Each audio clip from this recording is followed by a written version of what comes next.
Study of D block आपको पढ़ाएंगे, ठीक है। नोट कीजिए आप, स्टडी ऑफ डी ब्लॉक।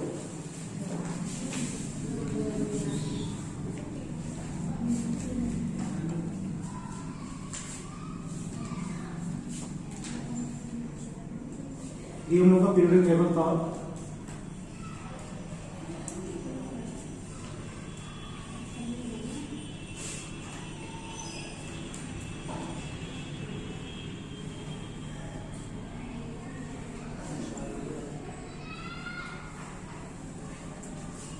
देखिए भाई, 4 ब्लॉक में से हमने डिवाइड किया था। ये वाला जो पार्ट था टेबल का वो एस ब्लॉक था, इसको हम लोग स्टडी कर चुके हैं। इस ब्लॉक को हम लोग स्टडी करने वाले हैं, और एक एफ ब्लॉक हम लोग के पास है। टेबल का जो एस ब्लॉक है और जो पी ब्लॉक है, उन दोनों के मिड पर डी ब्लॉक अवेलेबल है। दूसरी बात आपको बतानी है, देखिए डी में इलेक्ट्रॉन्स का नंबर मैक्सिमम 10 हो सकता है, इसलिए जब इसकी फॉर्मेशन की गई है तो इसकी फॉर्मेशन में 1 2 3 4 5 6 7 8 और 10 ग्रुप को ऐड किया गया है।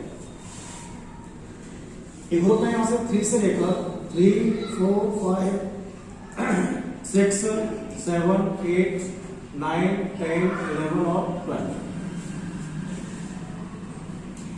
तो सबसे पहला क्वेश्चन ये, कौन कौन से ग्रुप को ऐड करने के बाद डी ब्लॉक को फॉर्म किया गया है। तो आपको सबको बताना है, डी ब्लॉक जो है वो ग्रुप नंबर 3 से ग्रुप नंबर 12 तक ऐड किया गया है। इनको ऐड करने के बाद डी ब्लॉक का फॉर्मेशन हुआ है टेबल में। और ये जो ब्लॉक हम लोग के पास अवेलेबल है, इस ब्लॉक को 4 सीरीज में डिवाइड किया गया है। इस टाइप से देखिए भाई,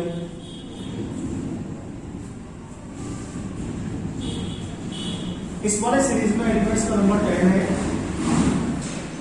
इस वाले सीरीज में भी एलिमेंट्स का नंबर 10 है, इस वाले सीरीज में भी एलिमेंट्स का नंबर 10 है, और इस वाले सीरीज में भी एलिमेंट्स का नंबर 10 है। इस वाले सीरीज को हम लोग 3D सीरीज बोलते हैं, इस वाले सीरीज को 4D सीरीज बोलते हैं, इस वाले को 5D बोलते हैं, और इसे हम लोग 6D बोलते हैं। तो जो डी ब्लॉक हम लोग के पास अवेलेबल है उसे 4 सीरीज में डिवाइड किया गया है। पहला सीरीज क्या है डी ब्लॉक के अंदर?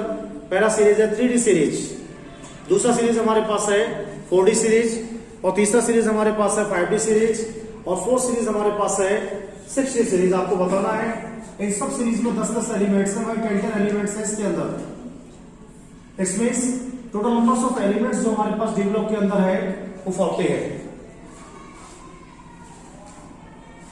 इन 40 एलिमेंट्स के लिए हम डी ब्लॉक के एलिमेंट्स कहते हैं, और ये जो 40 एलिमेंट्स हम लोग के पास अवेलेबल है, ये डी ब्लॉक के एलिमेंट्स क्यों बोले जाते हैं? अब क्वेश्चन ये हम लोग के पास, देखिए आपको बताना ये है, ये हमारा न्यूक्लियस है, 1 2 3 4। तो इसमें 1s आ सकता है, इसमें 2s और 2p आ सकता है, देखो इसमें 3s 3p और 3d आ सकता है, इसमें 4s 4p 4d और 4f आ सकता है। किसी भी एटम की जो लास्ट सेल होती है उसे हम लोग ऑलवेज आउटर सेल बोलते हैं। जो लास्ट सेल होती है उसे आउटर सेल बोलते हैं, और जो सेकंड लास्ट सेल होती है उसे हम लोग बोलते हैं पेनल्टीमेट सेल। पेनल्टीमेट सेल, और जो इससे इनसाइड वाला सेल होता है उसे हम लोग बोलते हैं इनर पेनल्टीमेट। Inner penultimate. तो किसी भी एटम में 3 सेल एक्टिवेट हो सकते हैं। किसी भी एटम का आउटर सेल एक्टिवेट हो सकता है, किसी भी एटम का पेनल्टीमेट सेल एक्टिवेट हो सकता है, और किसी भी एटम का इनर पेनल्टीमेट सेल भी एक्टिव हो सकता है। कंडीशंस क्या है? देखिए आउटर सेल को जब भी कभी रिप्रेजेंट करेंगे बेटे हम लोग ऐसे करेंगे, पेनल्टी वेट को जो रिप्रेजेंट क्या करेंगे तो हम लोग n-1 से क्या करेंगे, और इनर पेनल्टी वेट को जो हम लोग रिप्रेजेंट करेंगे n-2 से क्या करेंगे। अब डी ब्लॉक के जो 40 एलिमेंट्स हम लोग के पास अवेलेबल है, डी ब्लॉक के जो 40 एलिमेंट्स हम लोग के पास अवेलेबल है 3, 4, 5, 6, 7, 8, 9, 10, 12 तक, ये सभी एलिमेंट्स जो आपके पास हैं इनके लास्ट इलेक्ट्रॉन की एंट्री आप चेक कीजिएगा। और जब हम लोग इनके लास्ट इलेक्ट्रॉन की एंट्री को चेक करेंगे तो आप लोग देख सकते हैं, जैसे स्कैंडियम को हम एग्जांपल करते हैं, स्कैंडियम का जो एटॉमिक नंबर है वो 21 है, और अगर हम लोग उसका इलेक्ट्रॉनिक कॉन्फ़िगरेशन करते हैं तो क्या हो जाएगा सर, 1s2 हो जाएगा, 2s2 हो जाएगा, 2p6 हो जाएगा, 3s2 हो जाएगा, 3p6 हो जाएगा, 4s2 हो जाएगा, और फाइनली 3d1 हो जाएगा। तो आप ये चेक कीजिएगा कि आपका जो लास्ट इलेक्ट्रॉन आया है वो कहां पर आया है। देखिए आपका जो लास्ट इलेक्ट्रॉन एंट्री किया है वो आउटर सेल में एंट्री नहीं किया है, आपका जो लास्ट इलेक्ट्रॉन एंट्री किया है वो आउटर सेल में एंट्री नहीं किया है, हमारा लास्ट इलेक्ट्रॉन एंट्री किया है पेनल्टी वेट सेल में, पेनल्टी वेट सेल में एंट्री किया है। तो जितने भी एलिमेंट्स आपके पास अवेलेबल है, 40 एलिमेंट्स आपके पास अवेलेबल है, अगर आप इन 40 एलिमेंट्स का इलेक्ट्रॉनिक कॉन्फ़िगरेशन करेंगे, 40 एलिमेंट्स आपके पास अवेलेबल है, अगर आप इन 40 एलिमेंट्स का इलेक्ट्रॉनिक कॉन्फ़िगरेशन करेंगे तो इलेक्ट्रॉनिक कॉन्फ़िगरेशन करने के बाद आप नोटिस कर पाएंगे कि लास्ट इलेक्ट्रॉन की जो एंट्री है वो आउटर सेल में बिल्कुल भी नहीं हो रही है। लास्ट इलेक्ट्रॉन की जो एंट्री हो रही है वो पेनल्टी वेट सेल में हो रही है, और जब किसी भी एलिमेंट्स का last electron penultimate shell में एंट्री करता है, जब किसी भी एलिमेंट्स का last electron penultimate shell में एंट्री करता है और पेनल्टी वेट सेल के भी डी ऑर्बिटल में एंट्री करता है, पेनल्टी वेट सेल के भी डी ऑर्बिटल में एंट्री करता है, तो ऐसे सभी एलिमेंट्स के लिए हम लोग डी ब्लॉक के एलिमेंट्स बोलते हैं। क्यों डी ब्लॉक के एलिमेंट्स है? इसलिए डी ब्लॉक के एलिमेंट्स है, last electron penultimate shell में आएगा और पेनल्टी वेट सेल के भी डी ऑर्बिटल में आएगा। अगर हम लोग सिंपल इलेक्ट्रॉनिक कॉन्फ़िगरेशन की बात करेंगे इसके बारे में, सिंपल इलेक्ट्रॉनिक कॉन्फ़िगरेशन से मेरा मीन्स क्या है, देखो एस में तो हमारे पास क्या होने वाला है, एस में इलेक्ट्रॉन की नंबर या तो 1 हो सकती है या 2 हो सकती है। कुछ केसेस में 1 होती है, वो पढ़ चुके पहले, कुछ में 2 होती है, जैसे क्या करते थे कॉपर में आता है, क्रोमियम में आता है, तो उसमें क्या करते हैं हम लोग S1 कर देते हैं, D10 कर देते हैं, S1 D5 कर देते हैं हम लोग, उसे चेंज करने के बाद ये पढ़ते थे हम लोग, जैसे कहीं पर S2 और D4 आता था, इसको चेंज कर देते थे S1 D5 में, जैसे कहीं पर S2 D9 आता था तो कर देते थे S1 D10 में। ये स्टेबल करने की वजह से हम लोग करते थे, इसके बारे में डिस्कस नहीं करेंगे मैं आपको। तो स्टेबिलिटी के लिए ऐसा करते थे हम लोग। तो देखो कॉन्फ़िगरेशन जब करेंगे तो आपको ध्यान रखना है NS122 तो होगा ही, NS122 तो आपके पास होना ही है। उसके बाद हम लोग आएंगे पेनल्टी वेट सेल में, उससे पहले लगाएंगे आप N-1 पेनल्टी वेट के लिए, और डी में शो करना है आप, तो डी में हो सकता है 1 to 10, 1 to 10। तो जितने भी एलिमेंट्स आपके पास अवेलेबल है उन सभी एलिमेंट्स का जनरल इलेक्ट्रॉनिक कॉन्फ़िगरेशन NS122 हो सकता है या फिर N-1 D1 to 10 भी होगा। एक बहुत इंपोर्टेंट बात आपको याद रखनी है बेटे, इसमें जो एलिमेंट्स 40 हैं उनमें से 39 एलिमेंट्स सॉलिड फॉर्म के अंदर है, केवल Hg जो है वो लिक्विड स्टेट के अंदर है। अब सर आपको यही पूछेंगे फिर मरकरी लिक्विड स्टेट में क्यों है, अदर एलिमेंट लिक्विड स्टेट में क्यों नहीं है, तो आपको बताना है एक तो मरकरी का साइज बहुत कम है, और जब मरकरी का साइज बहुत कम है ना तो उसकी आयनाइजेशन एंथैल्पी ज्यादा हो जाती है, और जब कभी एलिमेंट्स की आयनाइजेशन एंथैल्पी ज्यादा हो जाती है तो उससे इलेक्ट्रॉन डोनेशन क्या हो जाता है, टिपिकल हो जाता है। इसलिए मरकरी में आयनिक कंपाउंड्स फॉर्मेशन की जो टेंडेंसी होती है वो अदर मेटल कंपेयर में क्या होती है, थोड़ी कम होती है, कोवेलेंट बहुत इजीली बना देता है। इसलिए क्या होता है, मरकरी जो है लो साइज हाई डेल्टा IH की वजह से लिक्विड स्टेट में प्रेजेंट होता है। दूसरा सर आपको बताना है जितने भी एलिमेंट्स को आप लोग स्टडी करेंगे उनमें से 36 एलिमेंट्स में एक कॉमन प्रॉपर्टी है। देखिए हम लोग इसके इलेक्ट्रॉनिक कॉम्पोजिशन को स्टडी करते हैं, एक बार मैं दोबारा से इसको नोट कर देता हूं।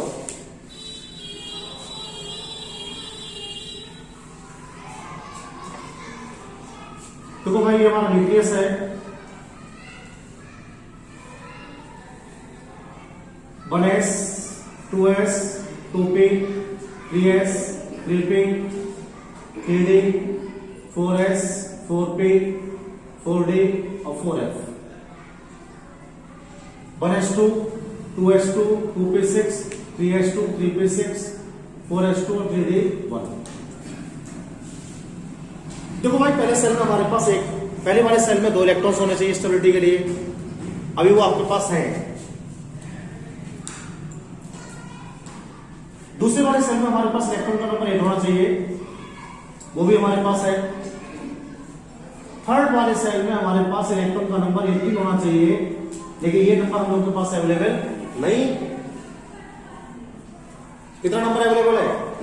9 हमारे पास अवेलेबल है। देखिए आप 6 to 8 19। लास्ट वाले में हमारे पास 32 होना चाहिए था, ये भी अवेलेबल नहीं है। कितना अवेलेबल है? 2। अब आपके पास 2 ऑप्शन है। सर ने कहा कि जो पेनल्टीमेट वाला सेल है उसमें तो इलेक्ट्रॉन की जो नंबर है वो आपको करनी है 18। आपने बताया सर 9 का या तो शेयर करना पड़ेगा मेरे को या गेन करने पड़ेंगे मुझे, लेकिन ये मेटल है, ना तो मैं शेयर कर पाऊंगा और ना ही मैं गेन कर पाऊंगा। तो मेरे पास केवल एक ही ऑप्शन है कि मैं इलेक्ट्रॉन को डोनेट करूं। अगर मैं इस इलेक्ट्रॉन को डोनेट कर देता हूं तो फिर इसमें कितने इलेक्ट्रॉन हो जाएंगे? 8 हो जाएंगे और ये सेल स्टेबल हो जाएगा। तो जो पेनल्टीमेट वाला सेल हम लोगों के पास अवेलेबल है, उस पेनल्टीमेट सेल से भी आप एक इलेक्ट्रॉन ट्रांसफर कर सकते हैं। आउटर सेल में इलेक्ट्रॉन का नंबर 32 होना चाहिए। अब भाई 30 इलेक्ट्रॉन की बॉन्डिंग तो हम लोग को पढ़े नहीं है, ऐसा हम लोगों को नहीं पढ़ाया गया था कहीं पर कि 30 इलेक्ट्रॉन शेयर करेंगे। और आपको बताना शेयर करने का कोई चांस ही नहीं बनेगा। मेटल है तो क्या करते हैं, 2 इलेक्ट्रॉन्स हम क्या करते हैं इसके ट्रांसफर कर देते हैं।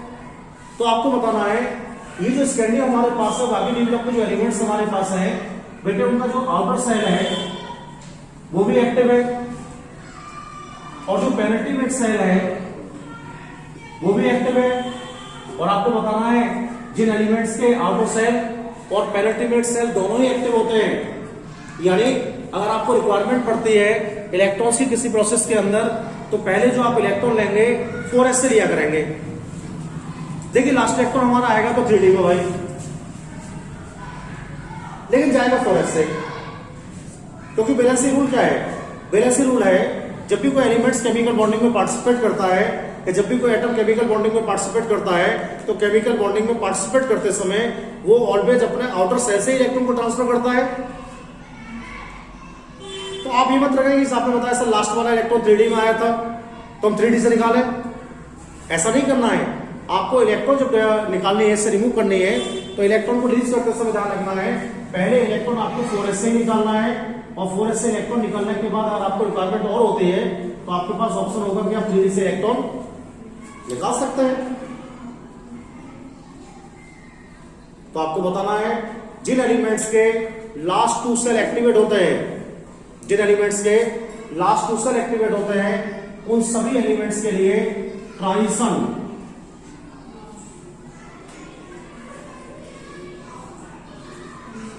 एलिमेंट्स कहते हैं। तो हमारा प्रैक्टिकल जब होगा या क्वेश्चन एग्जाम में आता है why D block elements are called transition elements, D block के जो एलिमेंट्स हैं उन्हें हम लोग ट्रांजिशन एलिमेंट्स क्यों बोलते हैं? तो आपको बताना है 2 सेल एक्टिवेशन की वजह से। अगर आपको इलेक्ट्रॉन की रिक्वायरमेंट है तो आप आउटर सेल से भी इलेक्ट्रॉन निकाल सकते हैं, अगर आपको इलेक्ट्रॉन की रिक्वायरमेंट है तो पेनल्टीमेट सेल से भी इलेक्ट्रॉन निकाल सकते हैं। और जिन एलिमेंट्स के 2 सेल एक्टिवेट्स होते हैं, जिन एलिमेंट्स के 2 सेल एक्टिवेट होते हैं उन्हें बोलते हैं ट्रांजिशन एलिमेंट्स। अब सर आपसे क्वेश्चन तुरंत ही रिप्लाई करेंगे आपके लिए कि भाई ये बताइए जो डी ब्लॉक आप लोग स्टडी कर रहे हैं कि डी ब्लॉक के सारे एलिमेंट्स ट्रांजिशन है? तो आप बताएंगे सारे एलिमेंट ट्रांजिशन नहीं है, 36 एलिमेंट ट्रांजिशन है, सर पूछेंगे कौन सा एलिमेंट्स ट्रांजिशन नहीं है, तो आपको बताना है लास्ट में जो एलिमेंट्स आ रहा है ना, 3D में आ रहा है Zn, 4D में आ रहा है CD, 5D में आ रहा है Hg और 6D में आ रहा है Cn। Zn का जो एटॉमिक नंबर है 30 है बेटे। अगर कॉन्फ़िगरेशन को जाएंगे तो क्या होगा, 1s2 2s2 2p6 3s2 3p6 4s2 3d10 और 10 इलेक्ट्रॉन होने का मीन्स क्या है, 10 6 16 और 2 18 स्टेबल सेल हो गए। अब आप केवल आउटर सेल से इलेक्ट्रॉन ले सकते हैं, तो आपको बताना है कौन से एलिमेंट ट्रांजिशन नहीं है, तो आपको बताना जिंक ट्रांजिशन बिहेव नहीं करेगा, सीडी ट्रांजिशन बिहेव नहीं करेगा, मरकरी ट्रांजिशन बिहेव नहीं करेगा और सीएन ट्रांजिशन बिहेव नहीं करेगा। तो केवल 36 एलिमेंट्स ऐसे हैं जिनका आउटर सेल भी एक्टिवेट है और पेनिट्रेट सेल भी एक्टिवेट्स है। 4 एलिमेंट्स ऐसे हैं जिनका केवल आउटर सेल एक्टिवेट्स है, पेनिट्रेट सेल एक्टिवेट्स नहीं है। सर आपसे पूछेंगे फिर आपने क्यों रखा है सीरीज में भाई, तो आपको बताना है कि जो प्रॉपर्टी होती है वो डी ब्लॉक को ज्यादा मैच करती है कंपेयर टू अदर ब्लॉक, इसलिए इसको फिल कर दिया गया इसके अंदर। देखिए आपसे पूछेंगे कौन कौन सी सीरीज हमारे पास है इस ब्लॉक के अंदर, तो आपको बताना है 4 सीरीज हम लोग के पास है।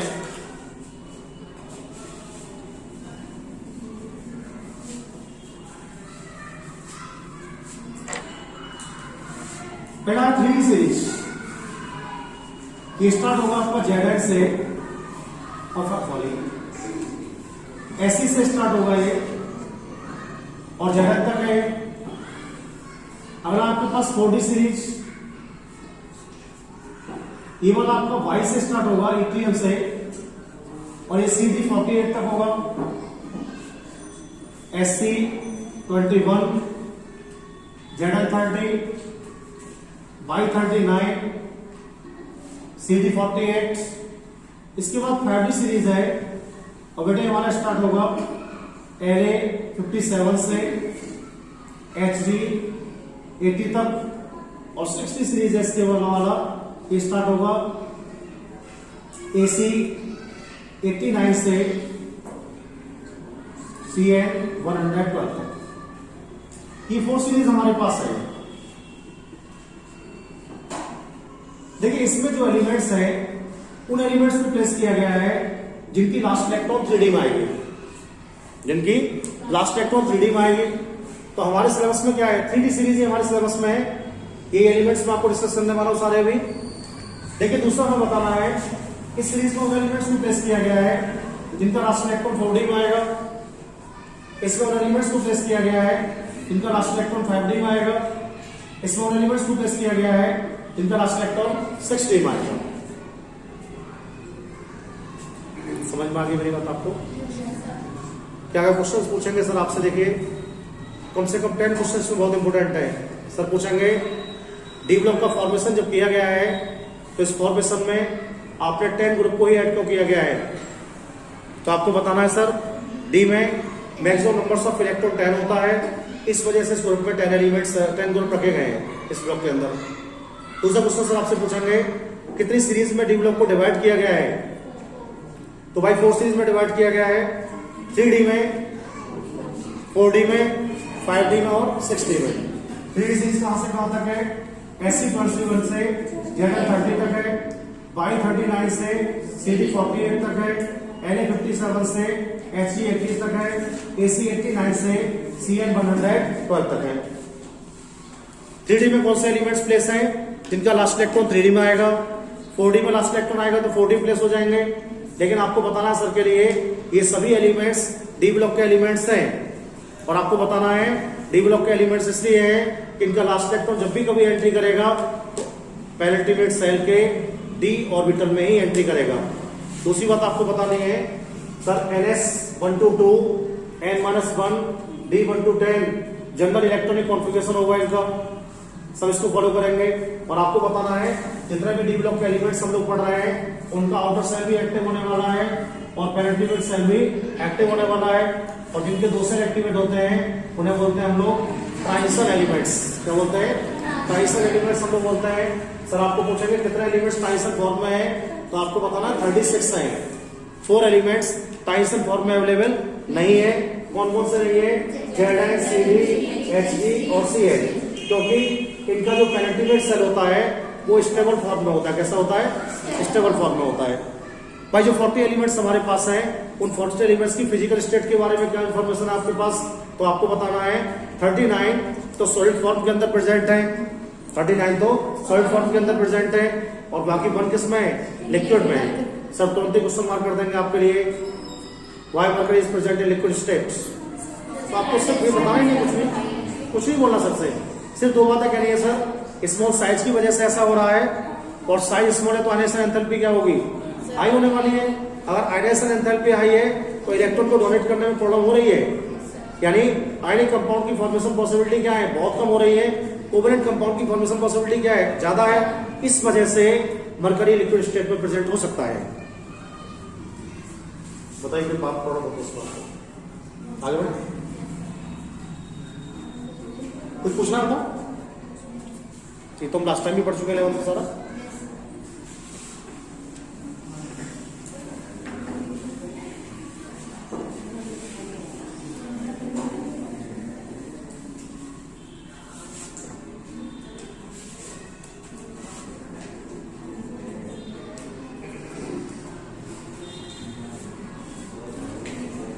देखो प्रॉपर्टीज के बारे में आपको डिस्कस करेंगे इसकी। तो बस यही हमारे सिलेबस में प्रॉपर्टीज से हम लोगों को पढ़नी है। और सबसे पहला प्रॉपर्टी आपको पढ़ाएंगे इलेक्ट्रॉनिक कॉन्फ़िगरेशन का। तो अभी मैंने आपको बताया इलेक्ट्रॉनिक कॉन्फ़िगरेशन के बारे में बहुत जनरल टर्म्स मैंने आपसे कही है।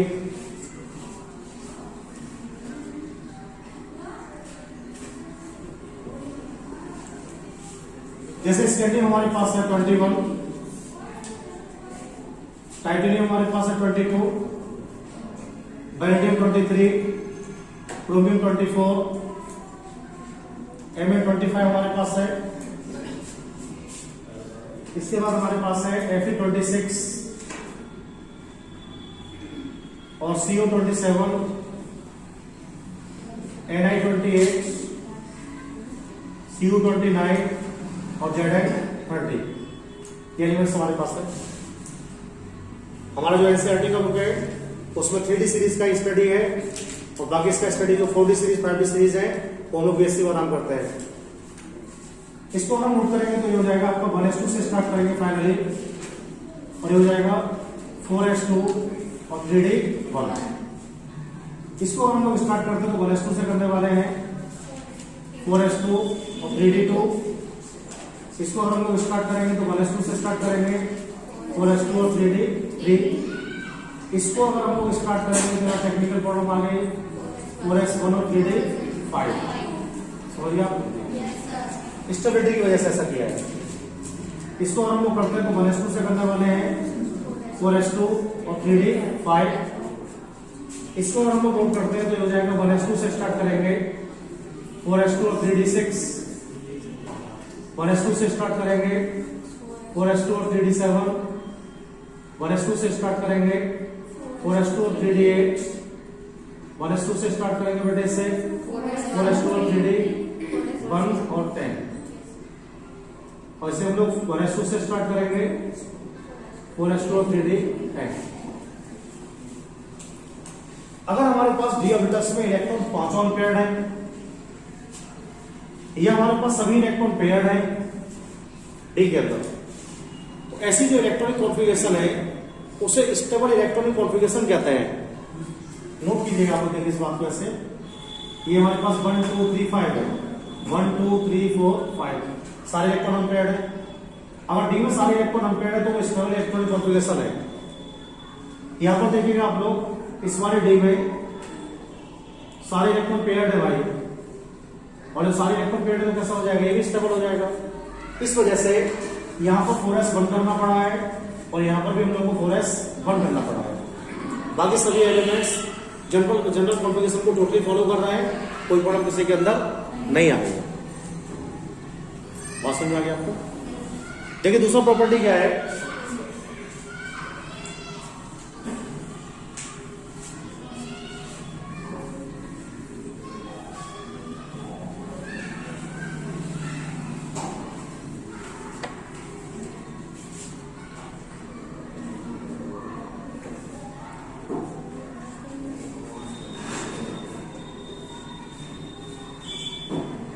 Variable oxidation number, variable oxidation number, इसमें से क्वेश्चन जरूर आएगा एग्जाम में। अब वेरिएबल ऑक्सीडेशन नंबर क्या होता है, पहले तो आप नॉन वेरिएबल समझिएगा क्या होता है।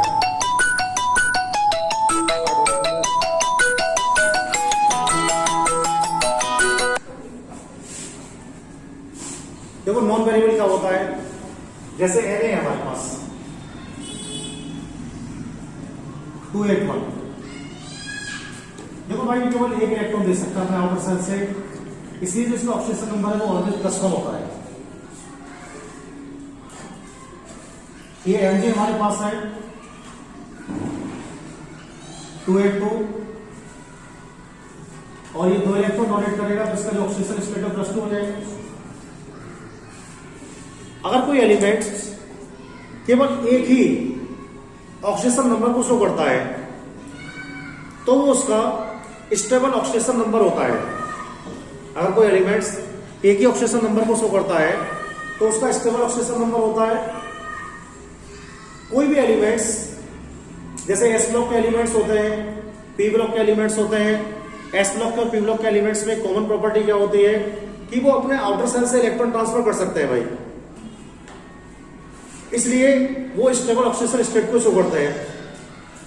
लेकिन डी ब्लॉक में क्या हो रहा है, डी ब्लॉक में आप देखेंगे जैसे स्केलिंग की बात हम लोग करते हैं आपसे 21 है, अभी हम लोग कॉन्फ़िगरेशन कर रहे थे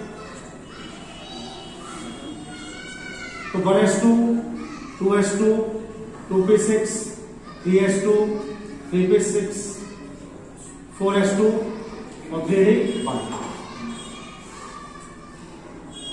केमिकल प्रोसेस में अगर आपको इलेक्ट्रॉन की रिक्वायरमेंट है, पहले तो स्केलियम का आउटर सेल ही आपको इलेक्ट्रॉन दे देगा।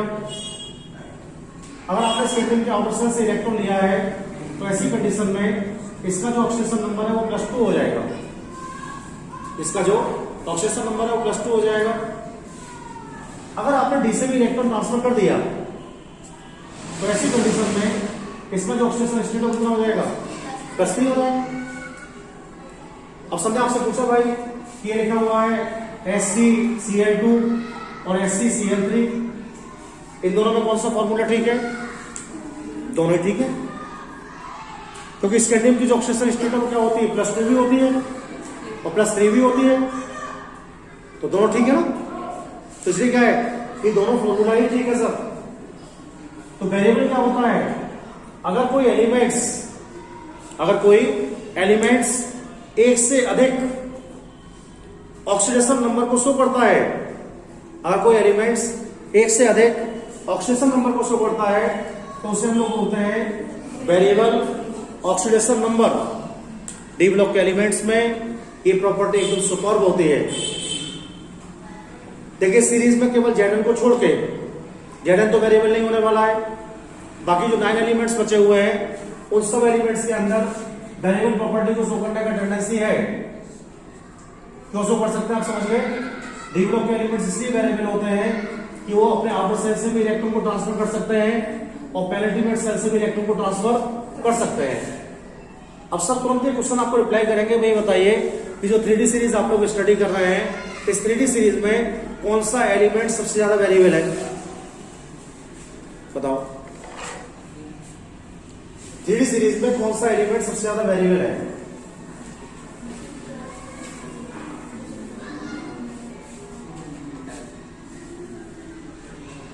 थ्री डी सीरीज में कौन सा एलिमेंट सबसे ज्यादा वेरिएबल है, मोस्ट वेरिएबल एलिमेंट कौन सा है?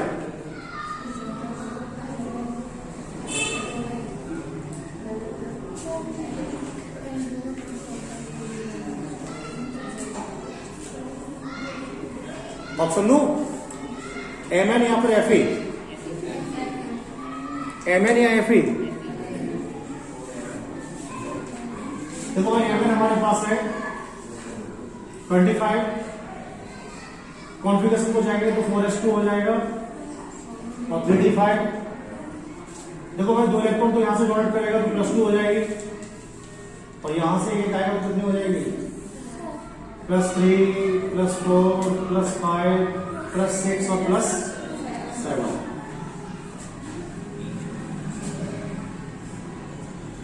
तो ये Mn क्या है, Mn में D के अंदर नंबर्स ऑफ अनपेड इलेक्ट्रॉन सबसे ज्यादा हैं, 5 तो ही है, इससे ज्यादा तो अनपेड हो नहीं सकते हैं, इसलिए जो Mn है वो सबसे ज्यादा वेरिएबल होगा। तो क्या होगा, स्कैंडियम से लेके Mn तक तो बढ़ेगा, समझ रहे नहीं, और Mn से क्या होगा फिर जिन तक घटेगा, इलेक्ट्रॉन क्या हो जाएंगे, पेड होना शुरू हो जाएंगे, और जैसे पेड होना शुरू हो जाएंगे तो नंबर क्या होते जाएंगे, घटते जाएंगे इसके नंबर। तो क्या होगा, स्कैंडियम से 21 से तो यहां तक इंक्रीज होगा, और फिर Mn25 से Zn30 तक आएंगे तो क्या होगा, डिक्रीज होगा। तो अगले वाले में क्या हो जाएगा, अगले वाले में हो जाएगा D6, उससे अगले वाले में हो जाएगा D7, उससे अगले वाले में हो जाएगा D8, उससे अगले वाले में D9। तो क्या हो जाएंगे, इलेक्ट्रॉन आपके पेयर होते जाएंगे, और जब इलेक्ट्रॉन पेयर होते जाएंगे तो क्या होगा, ऑक्सीडेशन नंबर कम होता जाएगा, है ना। तो आपको बताना है sir Mn most variable elements है 3D सीरीज के अंदर, और Mn क्यों मोस्ट वेरिएबल है, उसका जो ऑक्सीडेशन स्टेट है वो +2 से लेके +7 तक होता है। सर आपको पूछेंगे सारे स्टेबल हैं, तो आप बताएंगे सर बीच वाले स्टेबल है ये, समझिए कौन से स्टेबल होते हैं, पहला वाला स्टेबल है और लास्ट वाला है, समझिए। तो बीच में तो इलेक्ट्रॉन डोनेशन चलता रहेगा ना, तो स्टेबल कहाँ होंगे, वो तो चेंज होता रहेगा। पहला वाला अगर आउटर से इलेक्ट्रॉन गया तो स्टेबल हो जाएगा वो, अगर आपने पेनल्टी मेट से निकालना स्टार्ट कर दिए तो +7 पे जाके स्टेबल होगा। अब Zn वेरिएबल क्यों नहीं है, अब Zn इसलिए वेरिएबल नहीं है कि 1s2 करते हैं हम लोग, 2s2 करते हैं, 2p6, 3s2, 3p6, 4s2 और 3d10। देखिए 2 इलेक्ट्रॉन तो इसमें हो गए, 8 इसमें हो गए और 18 इसमें हो गए, तो सारे सेल क्या हो गए, एकदम स्टेबल हो गए। कहां से इलेक्ट्रॉन ले सकते हैं आप, अब आपके पास 4s से इलेक्ट्रॉन ट्रांसफर कर सकते हैं, और 4s में कितना इलेक्ट्रॉन है, 2 इलेक्ट्रॉन आपके पास है, इसलिए क्या हो जाएगा, +2। सर पूछेंगे जिंक क्लोराइड, सही है, संजय का जिंक क्लोराइड